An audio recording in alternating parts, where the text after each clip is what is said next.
Good evening, art enthusiasts. This is Warren Edwards, and this is Create Matter. We have Darian Deshawm.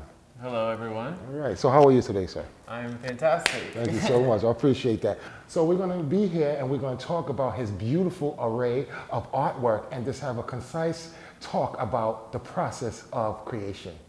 So could you tell me when your creative process started to bloom? I would say it started to bloom ever since I was younger. I can always remember making art, creating since I was about 3 or 4. I always had an interest in it throughout high school, taking multiple classes and different art classes and throughout high school electives. But then in undergrad, it really started taking off with my interest in like textures and dimensions and playing with different materials to kind of put onto the canvas. Okay. So definitely undergrad was the extreme bloom Okay, experience. okay. And you say texture. So, okay, with textures, how did that come into play? You said with textures? Yes. I was kind of experimenting with different textiles that I've seen in my family's homes of like my grandparents, clothing that she would wear, and then wanting to apply it to a canvas to kind of create dimension for a viewer. I thought it was interesting with different layers and how to use different layers instead of like, and how to create a painting without paint. How does struggle transfer into your creative process? I would say struggle transfers into my creative process just from different experiences that I've kind of been through.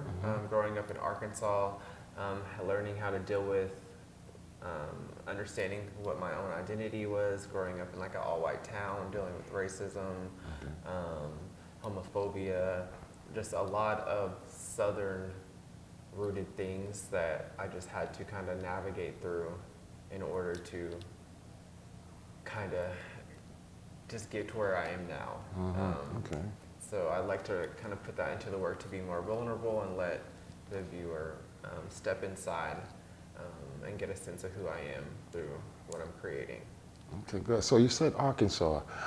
What was that experience like? You told me about the struggles, but growing up in Arkansas, because I remember they're talking about Arkansas, Little Rock, that's what we know. So tell us a little bit more about your upbringing. My upbringing, I actually really enjoyed. I had a lot of time just being outside. My grandparents really influenced me to just go outside and play and not really be on technology as much. So I just had to be in before the sun set. So we know about that. She lived on like a 10-acre farm. So I Wow. would just be in the woods with my dog playing. So it was really nice. So that I just really appreciate and enjoy nature itself still to this day. And yeah, that's like a great part of kind of just like where I came from. That's like I'll always hold on to that. Is appreciating the peace and nature of Okay. being there. Because a lot of people have trouble with time to themselves. What kind of tutelage can you give to people who are struggling with time to themselves? Just to really appreciate it. I feel like when I moved to New York, that's when I really discovered having time to myself, just because I didn't know anybody here. I didn't have family and friends. I was just kind of on my own. So I spent a lot of time alone. And I really think it kind of felt like it was like a little depressing and I was upset. But then when I look back at that moment, I really grew through that time of being alone. Okay. With myself, with my art. Yeah, it was a huge time of growth. Okay. So tell us about this swag. We know we got to talk about that. Tell us about the swag. So I should embody my aesthetic in the art world. Okay. I embody my paintings, different textures layered together, jewelry, a lot of pop-out items. Okay, it's working. It's working. Oh. Thank you, Warren, so much for taking a chance to get to know me and learning more about my art. Okay. The space is Artful Fine Arts Gallery, and we're going to be talking about America Has a Problem. Okay, so let's get into those problems. Okay, so now let's elaborate on what we have here. So this I wanted to create because I'm speaking about being black and white and navigating on both sides of the white picket fence. Two sides that America kind of sorts of pins against each other. So I kind of got a 360 experience of navigating back and forth on both sides of the fence. So this is more representation of the black side going into black communities, a lot of graffiti, different art placements in the communities rather than in the white spaces I was navigating. It was very plain. Okay. No graffiti, or there was, they would hurry up and paint over it because it would be vandalism as such. Okay. But diving into the fence, the collage that is on it, a lot of the work, the collage that I kind of created is within all the paintings that I've created for this series. Okay. So I like to play a little game with the viewer to kind of like be more interactive, to find something in the fence and then trying to find it within the paintings that I created to spend more time. So each piece, does it tell a story? Does each piece of the fence tell a story?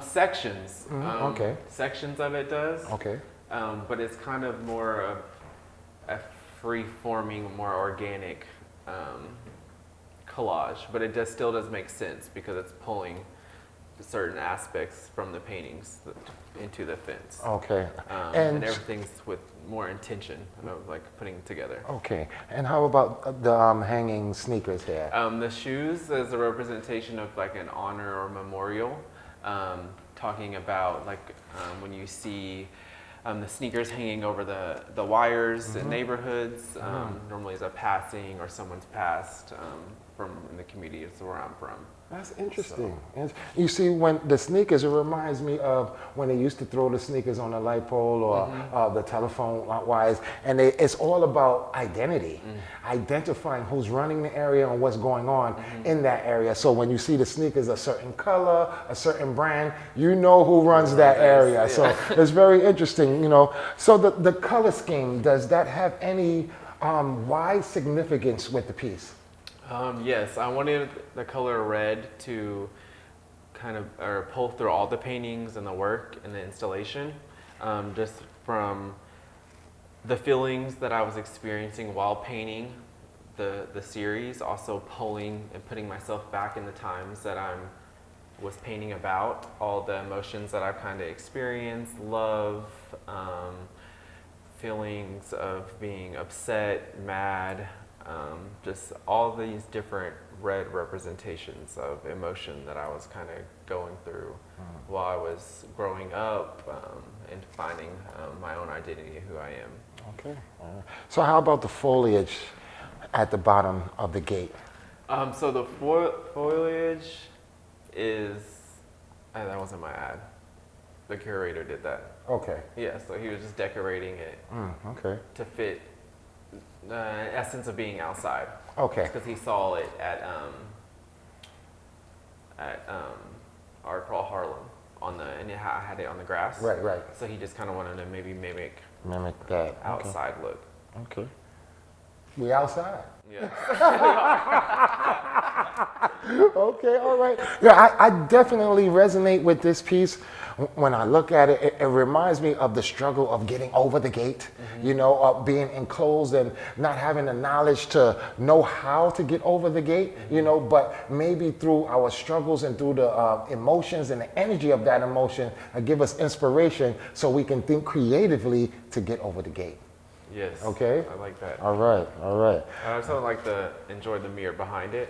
It like places a viewer on both sides. And what is the name Which of is the piece? interesting. Two sides of the fence. Two sides of the fence. All right. I love this piece. Thank you. You're welcome, brother. You know, this one caught my attention, and it just reminds me of the barbecue of, you know, maybe after you finish eating, you got to take that seat and just relax, you know what I'm saying? So Yes. tell us about this piece. So I wanted to really capture my grandfather's, and the essence of my grandfather's home back in Arkansas. Okay. And pretty much showcase this is exactly what it looks like. but also talk about still navigating on both sides with this is more of the black community in the foreground, and then on the other side of the picket fence is the white community. But it really dives into honoring him, taking pride in owning a home and what that feels like in the black community. Okay. Celebration with family gatherings, the barbecue, the playing spades, having a good time. But also, you definitely see people still being strapped and protected, even when like they're in their yard outside. Right. Okay. And there's a lot of hints towards protection with the beware of dog, his trusty partner right here, and yeah, just paying homage to my upbringing and what I experienced when I was a little young guy. Okay. Well, I see, look, remember we were talking about the swag. I see where the swag comes in at. Yes, he definitely dresses fantastic. Okay, I see where, Pass down. yeah, I see that, definitely. I love this piece because I can transport myself here.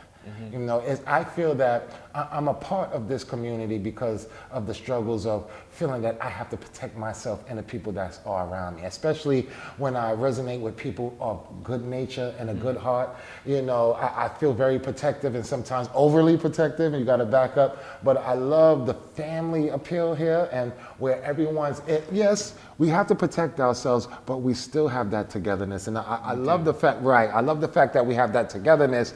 But tell me about here, the other side.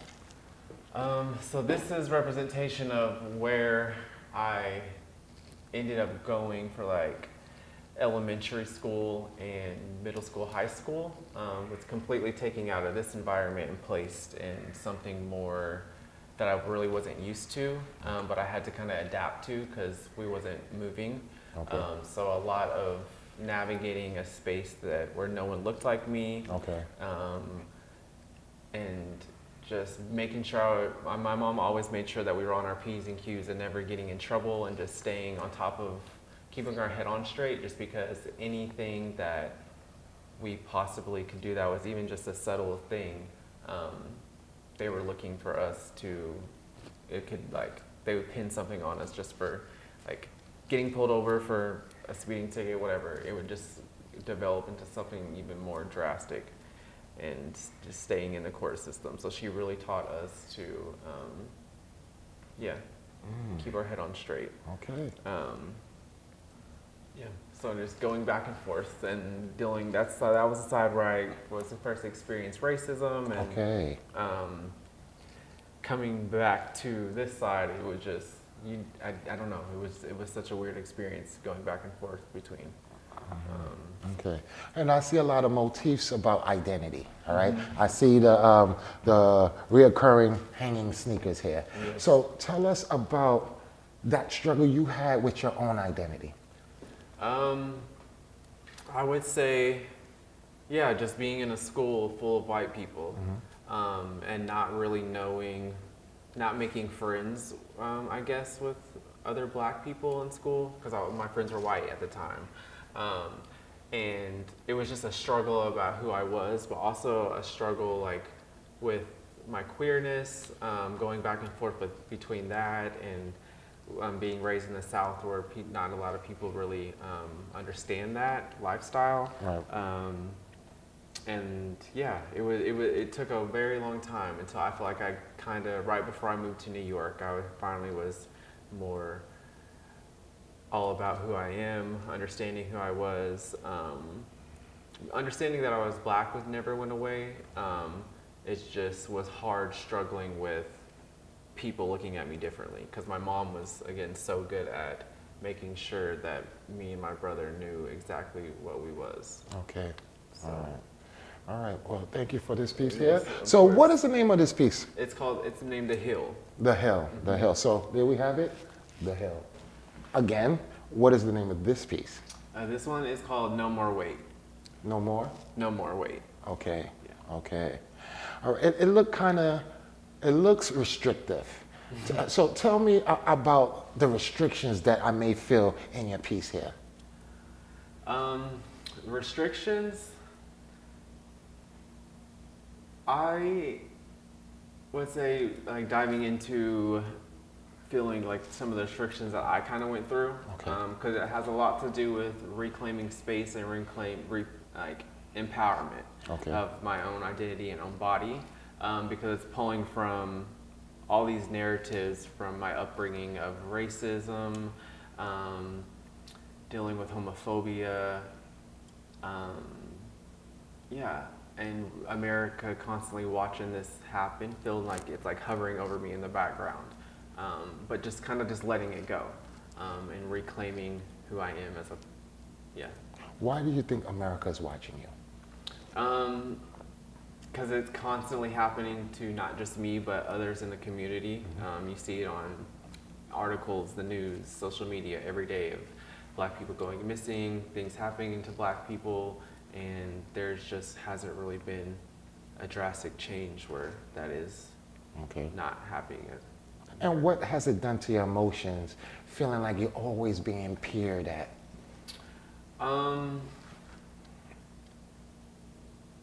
Sometimes a little bit of anxiety, I would say. Okay.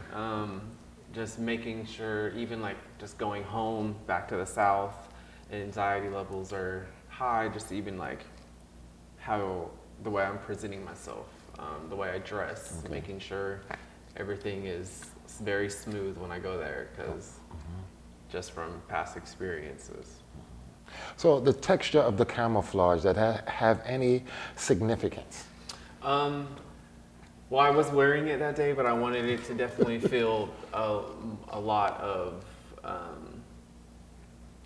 American pride, I guess. Like kind of playing with what American pride looks like, with the camo, the colors of red, white, and blue, the patriotism. Okay. So the piece is? No more weight. No more weight. So for me, this is the coup de grace. This is the piece that really resonated with me when I saw this piece. And it's almost like the rat race, and we're running around and don't even know what the prize is. You know, we're just running. So tell us and take us through this piece. So this painting is called Run. Okay. It's speaking on the Black community running from America, but also running for America. Hitting home with with connection with the Olympics, and what the prize, if there even is a prize. It's talking about police brutality, our people being hunted down and killed through gun violence, the meaning behind the gun within the Olympics compared to the reality. Okay. It's showcasing contemporary Black figures and historical Black figures running from the police, Harriet Tubman, slaves, people who have died from police brutality within the past couple of years, but also paying homage to missing Black people from the South. This is my uncle's missing sign, so I really wanted to pay tribute to him as well, but also showing, again, America is constantly watching this happen with the people who are in the stands, the little children asking, am I next?